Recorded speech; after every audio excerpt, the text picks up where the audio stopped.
शुक्रवार को UPSC 2020 exam का रिजल्ट आया। हिसार के राहुल देव बुरा का इसमें 76वां रैंक रहा। राहुल के माता और पिता दोनों ही अध्यापक हैं, वहीं दादा आर्मी से रिटायर सूबेदार हैं।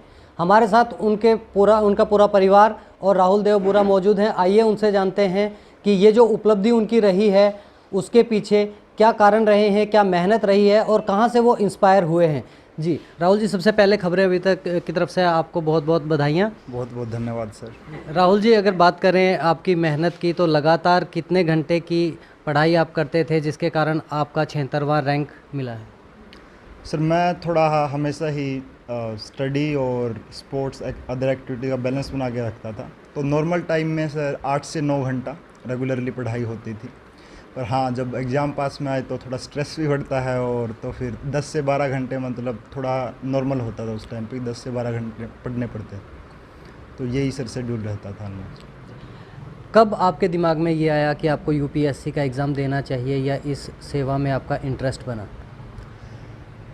सर मेरे दिमाग में वैसे तो मेरे पिताजी का और दादाजी का सपना था, तो कभी ना कभी मतलब दिमाग में पीछे से रहता था कि शायद हाँ ये बढ़िया ऑप्शन है। पर जो फाइनल डिसीजन लिया था वो 4th ईयर बीटेक में मैंने लिया था। जब मैं एक्सचेंज प्रोग्राम से लौटा था फ्रांस से, तो मैंने देखा कि एक डेवलपमेंट गैप है फ्रांस और इंडिया में, और सिविल सर्विसेज वो प्लेटफॉर्म है जिससे आप कंट्रीब्यूट कर सकते हो काफ़ी ज़्यादा नेशन के डेवलपमेंट के लिए। और फिर पिताजी और दादाजी का सपना तो था ही स्टार्ट से ही, तो बस फिर मन बना लिया और फिर तैयारी स्टार्ट की सर। ये आपका कौन सा अटैम्प्ट था?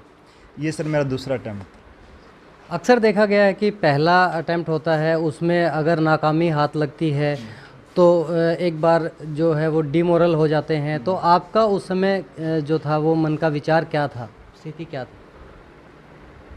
सर अगर पिछला 1 साल पहले की बात करूं तो जिस दिन रिज़ल्ट आया था तो काफ़ी मिक्स्ड से इमोशन थे। मतलब पता था कि हाँ उस लेवल पे मैं नहीं था, ये तो मेरे को खुद से ही पता था। सिर्फ 1 साल की प्रिपरेशन हुई थी, 1 साल भी नहीं मिला था मेरे को। पर वही, और जैसे मेरे माता पिताजी ने बोला था कि उसको एक स्टेपिंग स्टोन लेना चाहिए सक्सेस का, जो फेलियर हुआ है। तो बस जब मार्कशीट आई तो मैंने देखा कि कहाँ कहाँ पे मेरा और जो पिछले साल के रैंक 1 थे प्रदीप सिंह मलिक, अपने हरियाणा से ही थे, तो मैंने देखा कि कितना कितना गैप है, कौन कौन सब्जेक्ट में कितना गैप है। और बस, और फिर उसके बाद तो कोरोना ने टाइम भी काफ़ी ज़्यादा दे दिया, तो उन्हीं चीज़ों पे सर मेहनत की और रिज़ल्ट सर इस बार सामने आया।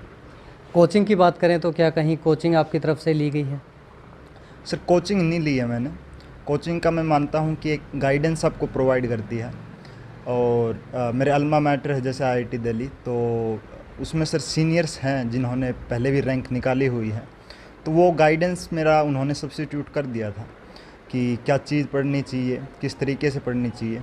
तो उस हिसाब से मेरे को कोचिंग की ज़रूरत नहीं पड़ी सर कभी। कुछ टेस्ट सीरीज़ वगैरह के लिए टेस्ट, ताकि मैं अपनी परफॉर्मेंस को इवेल्युएट कर पाऊँ, तो टेस्ट सीरीज़ वगैरह दी है।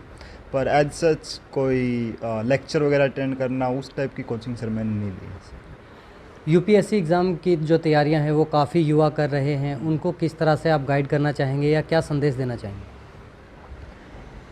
सर सबसे पहले तो मैं उनको यही बोलूँगा कि आपको कोई भी एग्ज़ाम हो, ना सिर्फ यूपीएससी बल्कि आईआईटी हो या कोई और हो, तो सबसे पहले तो एग्ज़ाम को ही समझना चाहिए। थोड़ा आप पिछले 5-6 सालों को देखो, पेपर को थोड़ा इवेल्युएट करो कि किस टाइप के क्वेश्चन वगैरह पूछे जा रहे हैं, तब आपको थोड़ी नब्ज सी पकड़ में आती है एग्ज़ाम की। और उसके बाद सर मेन तो है कि आप निरंतर मेहनत करते रहो। जैसे कि मार्टिन लूथर किंग ने भी बोला है कि अगर आप दौड़ नहीं सकते तो चलो, चल नहीं सकते तो रेंगो, पर हमेशा आगे बढ़ते रहो। तो वही सर, निरंतर आप मेहनत करो 1-1.5 साल इस एग्ज़ाम के लिए, और मुझे उम्मीद है सर आगे भी बहुत सारे युवा इस एग्ज़ाम को और भी बढ़िया तरीके से क्रैक कर पाएंगे। राहुल देव बुरा की माताजी भी हमारे साथ हैं। जी राहुल देव बुरा ने यूपीएससी एग्ज़ाम में 76वां रैंक हासिल किया है, आपके सपनों को साकार किया है। कैसा महसूस हो रहा है इस वक्त आपको? मेरे को बहुत ही खुशी महसूस हो रही है कि मेरे बेटे ने इतने बड़े ऊंचे मुकाम को हासिल किया है, और मैं यही चाहूँगी कि और भी युवा इसी तरह मेहनत करते रहें और आगे बढ़ते रहें। और ये जो है ना, अपने हरियाणा का ही नहीं, पूरे देश का नाम इसने रोशन किया है। हमारे गांव का तो किया ही किया है, पूरे देश का ही नाम इसने रोशन किया है, और इसी तरह करता रहेगा।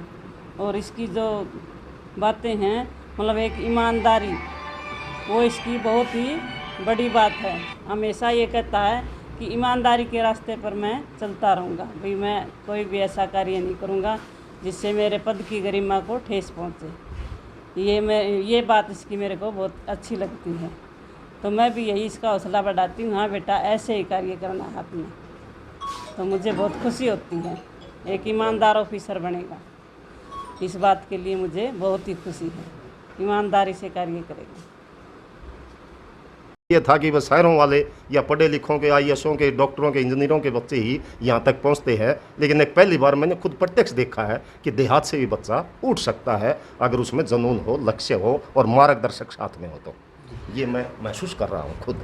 राहुल जी, अक्सर देखा गया है कि इस तरह की तैयारियों में काफ़ी सारी दिक्कतें आती हैं, चाहे वो आर्थिक दिक्कत हो या फिर सामाजिक दिक्कत हो, तो आपके सामने भी क्या किसी तरह की कोई दिक्कत आई, और अगर आई तो उसको किस तरह से टैकल किया गया?